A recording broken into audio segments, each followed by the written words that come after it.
Hi, this is Susie Uhlich with Ansley Real Estate Christie's International, and today we're going to talk about how to find out what your home is worth in 2026. 2026 is shaping up to be a very location-driven real estate market, which means your home's value depends more than ever on where you live and how well you prepare to sell. I often hear homeowners say, I checked Zillow, so I already know what my house is worth, and I understand why.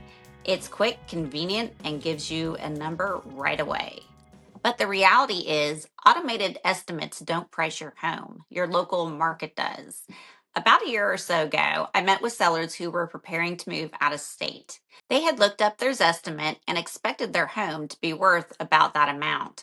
When I presented the price range I believed we could sell it for, they were actually shocked because my numbers were higher than Zillow's Zestimate.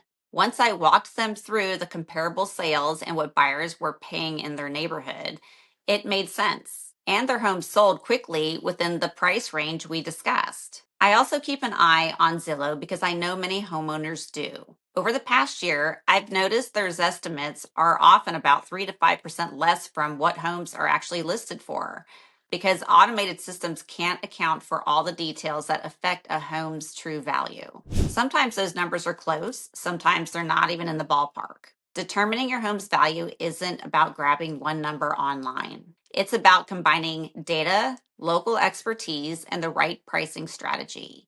And that's exactly what I'm going to walk you through.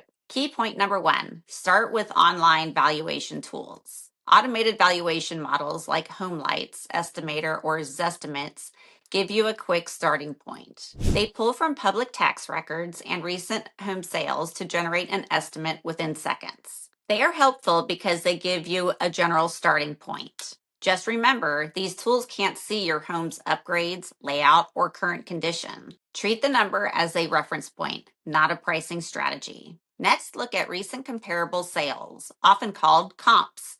Typically, we review 3 to 5 similar homes that have sold in your neighborhood within the last 90 to 180 days, focusing on similar square footage, age, layout, and overall condition.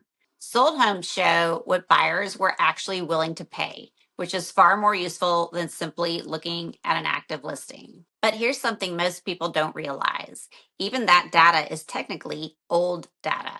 A sale that closed 60 or 90 days ago actually reflects what a buyer decided to pay months earlier.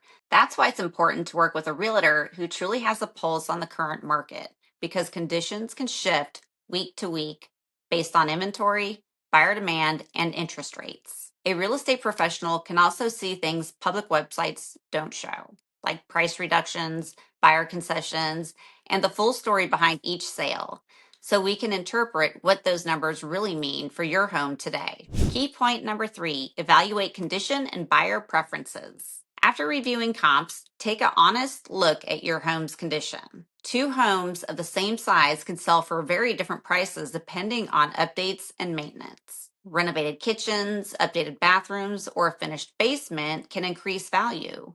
Needed repairs or outdated finishes can lower it. Layout matters too. Buyers are prioritizing functional, flow, usable space, and home office options more than just total square footage. Your realtor can help you assess your home objectively and determine how buyers today are likely to view it. Key point number 4, consider a professional CMA or appraisal. To pull everything together, request a comparative market analysis, or CMA. A CMA factors in recent sales, current competition, condition, and real-time buyer demand to create a pricing strategy tailored for your home. If you need a formal valuation for refinancing or legal purposes, a licensed appraiser can provide a detailed report based on an in-person inspection. But if your goal is to sell or plan your next move, a real estate professional gives you both accurate data and a strategy built around your local market. While national headlines may say prices are rising, real estate is always local. Inventory levels, buyer demand, and neighborhood trends all influence your home's true value. If you want to know what your home is really worth in 2026, book a free one-on-one strategy call with me. I'll prepare a personalized home value analysis based on recent sales, buyer activity, and your home specific features so you have clear numbers and a smart plan. And if you found this helpful, make sure to like and subscribe to the channel so you don't miss future market updates and pricing strategies. Thank you so much for watching, and I'll see you on the next one.